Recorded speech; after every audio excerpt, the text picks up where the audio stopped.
The U.S. border wall stands 29 feet tall, equipped with drones, sensors, and floodlights, built to stop everything. But it hasn't. Thousands are still crossing, not just around it, not under it. Something is happening above the wall that no one expected. Even more surprising? Mexico is now involved in ways that are catching U.S. officials off guard, using bold, unconventional tactics that reveal a much bigger problem. So the technology behind it? The tactics being used? Let's dive in. But how did this wall even come to be with all its advanced defenses? The United States-Mexico border stretches about 1,930 miles, from the Pacific Ocean to the southern tip of Texas. Around 700 miles are protected by a steel wall over 29 feet high, with 4-inch gaps between 6-inch square posts. The lower parts are filled with concrete or reinforced steel to prevent cutting, and the structure is coated in black paint, which absorbs heat and adds to the wall's deterrent effect. In high-traffic areas like San Diego, double fences were added. Border Patrol uses advanced surveillance tools such as motion sensors, drones, and tethered aerostats for round-the-clock monitoring. Ground sensors detect movement, and the area is lit with thousands of floodlights, about 2,000 in southern Arizona alone. Despite these measures, in 2019, reports surfaced of smugglers finding ways to bypass the wall. Do you think a 29-foot steel wall truly makes people feel safer, or does it just create a false sense of security? Comment and chat with me. What many don't realize is that this isn't just a Trump-era project. Its roots go much more profound, stretching across multiple administrations. The construction of barriers along the United States-Mexico border began well before Donald Trump's presidency. In the 1990s, under President Bill Clinton, the first sections of fencing were installed. Over the past 30 years, these barriers have gradually expanded. For example, between 2008 and 2016, additional fencing was built along the California-Mexico border. From 2017 to 2021, approximately 458 miles of new barriers were added. The primary goal of these efforts has remained consistent: to reduce unauthorized immigration into the United States from Mexico. It is important to note that the border barrier is not a single continuous wall, but a combination of various structures, categorized as either fences or walls. In between these physical sections, border security is supported by a virtual fence, made up of sensors, cameras, and other surveillance technology. During his term, President Donald Trump oversaw the construction of most of the 458 miles of fencing, primarily in remote areas of New Mexico and Arizona. He had plans for an additional 248 miles, but construction was halted following the 2020 election. The Biden administration later requested congressional funding to explore alternative methods of enhancing border security rather than expanding the physical barrier. Still, even with decades of planning and billions spent, there's one harsh truth. The wall has not stopped determined attempts to cross. So how are people still getting through? Trump is back in power and plans to finish the border wall he promoted during his 2016 campaign. He initially wanted a solid concrete wall, but Homeland Security recommended see-through barriers instead. Despite these efforts, the wall has not completely stopped unauthorized crossing. Between 2019 and 2022, individuals reportedly breached it over 3,000 times, using easily available tools like angle grinders and saws, often in under 20 minutes. These activities typically occur at night, with people using blankets to reduce visibility and employing lookouts to avoid detection. Once an opening is created, it's often reused until repairs are made. Then the cycle may repeat. California sees the highest number of breaches, especially in the El Centro and San Diego sectors. In one instance, a section was opened wide enough for 2 SUVs to pass through. The government spent over $2 million on repairs between 2019 and 2021, usually welding steel patches labeled with the date of repair. On one 25-mile section of the wall, at least 71 repaired areas were documented, though some were disguised to delay detection. Nonetheless, steel posts remain easier to repair than the solid concrete wall originally proposed. Cutting through is only one part of the story. What if we told you that climbing the wall might actually be more common and surprisingly effective? Before exploring, I have a special 10-second request for all of you listening. If you can help me in any way, just hit the notification bell and hit that subscribe button. It helps this channel so much. And if you do that, I will do everything I can to make this show even better for you. When agents spot any damage to the border fence, welding crews are quickly dispatched to make repairs. However, individuals attempting to cross often return to the same spots, cutting through previous welds where the metal is softer and the concrete base is already weakened. This has led to a repeating cycle of breaches and repairs. According to officials, organized groups involved in smuggling, which generate significant profits, are highly motivated and constantly adapt to new border security measures. Climbing the wall is reportedly more common than cutting through it. U.S. agents and local ranchers say that both smugglers and migrants often use makeshift ladders made from wood or metal rebar, narrow enough to fit between the posts. These ladders are used to scale the fence, which has gaps roughly 4 inches wide, and then to descend on the other side. Sometimes ropes with knots or rope ladders are also used. Rebar ladders are frequently used because the material is inexpensive and widely available in hardware stores. Despite the risk of injury or even death from falls, especially from fences as tall as a 3-story building, such methods remain in use. In some cases, individuals bypass anti-climb panels by using lightweight ladders or ropes. Once someone reaches the top, they may lower a rope ladder to assist others in crossing. But what if crossing the wall isn't the goal at all?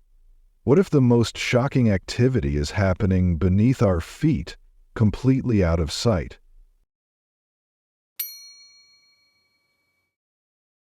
What's most surprising is that individuals don't just climb or cut through the border wall. They also dig tunnels. Between 2017 and 2019, officials discovered 40 tunnels. In 2020, discoveries increased to about 1 per month. One of them was the longest ever found. In 2022, another tunnel was uncovered in a heavily secured area.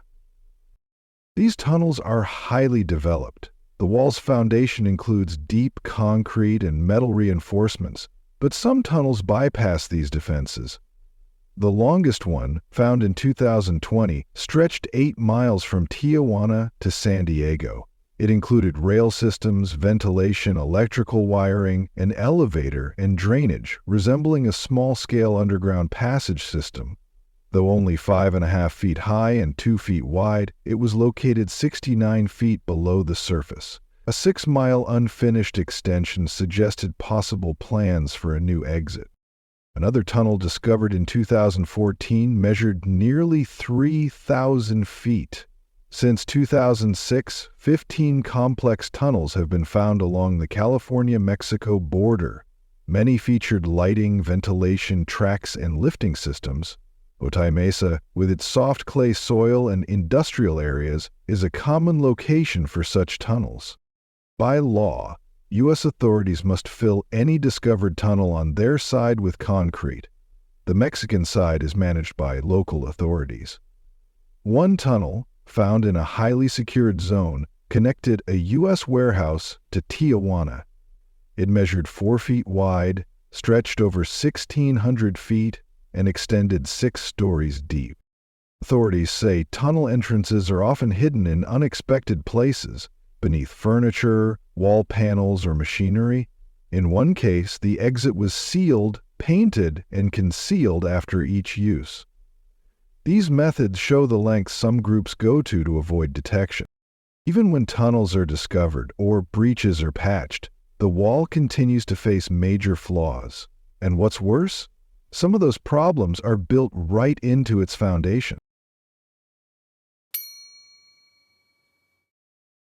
Walls may stop simple tunnels, but they are less effective against deep, sophisticated ones created to bypass barriers. These underground passages allow for easier transport of goods across the border, avoiding difficult terrain and enforcement efforts. Due to the high financial returns, some groups invest significantly in these methods. Additional challenges appeared during the wall's construction. Rough terrain caused delays, including areas where rocky ground had to be cleared. The project remained unfinished when leadership changed, leaving gaps, disturbed land, and unused steel panels behind. In several places, the wall ends abruptly, creating openings now used for unauthorized crossing. Some gaps are only about 3 feet wide, while others are much larger. In regions like Texas, land ownership along the Rio Grande complicated progress, as much of the property is privately held. In the effort to complete sections before the transition to President Biden's administration, some areas in southern Arizona were left incomplete, missing features like stream gates and emergency access routes for border officials. If you were in charge of border security, what would you do differently? We're curious to read your solutions. Drop them below and let's open up a real discussion. But here's where nature adds a twist. In some places, the land itself refuses to cooperate, and that creates gaps no amount of steel can fill. In one section of the fence east of Cobbe, Arizona, teams working from opposite directions required custom-sized panels to close the gaps, but the materials didn't arrive on time. As a result, several gaps remain, and some areas were temporarily patched with misshaped panels. These patches have not significantly improved the wall's ability to prevent unauthorized crossings. Another stretch of the border has no fence at all due to a river running through it. Of the 1,954 miles of the U.S.-Mexico border, about 1,255 miles follow the Rio Grande River, while the remaining 699 miles are on land. Building a wall directly in the river is not feasible. The river itself is deep, fast-flowing, and filled with rocks and vegetation, making crossings difficult. In some locations, barbed wire has been added as a deterrent, but it has limited effectiveness. Despite natural obstacles, some individuals still attempt to cross the river and navigate the barriers. To address this, in 2023, Texas began installing a floating barrier system in the Rio Grande. The design featured large buoys extending approximately 984 feet, intended to discourage unsafe crossings and encourage entry through designated checkpoints. Texas also stated the barrier aimed to protect lives. However, a federal district judge later ordered its removal. So, with all the flaws, all the breaches, and all the money spent, was it worth it? Or is the wall simply a symbol more than a solution? Does this mean the wall on the border with Mexico is an ineffective use of resources? Not exactly. Despite the gaps, the barrier can serve as a useful security tool when combined with surveillance technology and sufficient personnel. Many sections of the wall where breaches occurred lack the sensors, cameras, and other detection systems that were originally planned. So the concept was sound and potentially effective, it just wasn't fully implemented. Once these systems are in place, if they are, agents could respond more quickly. From the start, it was understood that no structure, regardless of design, could fully secure the border alone. That's why a comprehensive system was developed. Physical barriers, surveillance tools, and rapid response from personnel. All components need to work together. If any part of the system fails, the border's effectiveness is reduced. Some agents note that in the past, smugglers using tools like reciprocating saws could breach older versions of the fence more quickly than the current one. Now, the narrow gap created by cutting a post typically only allows one person through at a time, which can slow down large group crossings. Some view the project as costly, around $15 billion, with ongoing maintenance expenses in the millions, while others see potential if fully completed. With Trump's second term underway, time will tell what direction the project takes. Just when it seems like we've seen every method imaginable, a new player enters the scene, from the sky, and it's changing everything.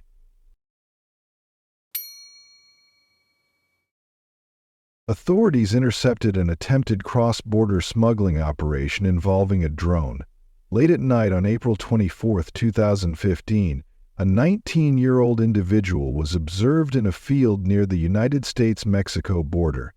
A drone entered U.S. airspace from Mexico and dropped off several bubble-wrapped packages. The individual collected them and left the area with a companion. Unbeknownst to them, border agents had been monitoring the situation. During a routine vehicle stop, officers discovered approximately 28 pounds of unauthorized substances, estimated to be worth nearly $1.5 million. The individuals were taken into custody, though the drone and its operator in Mexico were not located. Is this a new tactic for illicit transport? It appears so. Drones are compact, relatively affordable, and fast. Entry-level models can cost a few $100s, while more advanced versions may exceed $5,000 and carry payloads of up to 35 pounds. The exact number of drones crossing the border is not publicly known, and intercepting them remains a complex issue. Before the use of drones, boats were more commonly employed, but these were easier to detect. In 2013, when a consumer drone by Chinese company DJI was released, the accessibility and ease of use led to concerns about misuse, including instances where drones were reportedly used to transport prohibited items into correctional facilities. Initially, enforcement agencies did not consider small drones to be a major concern. However, in January 2015, a DJI hexacopter carrying restricted materials crashed in Tijuana. Mexican authorities estimated the value of its contents at around $43,000. Some reports speculate that up to 1,000 drones may cross the border weekly, though official numbers are unconfirmed and typically not made public. Why not simply block drones? It's complicated. One potential method is signal disruption, but United States law generally prohibits jamming signals due to the risk of interfering with critical communications, including emergency services. As a result, physical interception remains one of the few legal options. If you think the American people deserve to know what's happening at our border, give this video a like. It helps us reach more viewers who care about national security. To perfect the wall, officials went back to the drawing board. But the prototypes revealed something unexpected, something that even children proved wrong. By 2017, 8 border wall prototypes were built in the California desert, 4 made of concrete and 4 of see-through materials. They were left to dry in the sun for 30 days. Each wall stood between 16 and 29 feet tall. Border and customs officials tested their strength, climbability, and whether they could be dug under or cut through. In 2019, President Donald Trump stated the wall was designed to be unclimbable and suggested hiring climbers to demonstrate this. However, professional climbers said they were not involved in such tests and expressed skepticism. Some noted a possible confusion between rock climbers and mountain climbers. Later, climbers tested a replica wall in Red River Gorge. One person scaled it in just over 17 seconds. An 8-year-old girl also climbed it, drawing media attention. There is no public record of President Trump commenting on these events.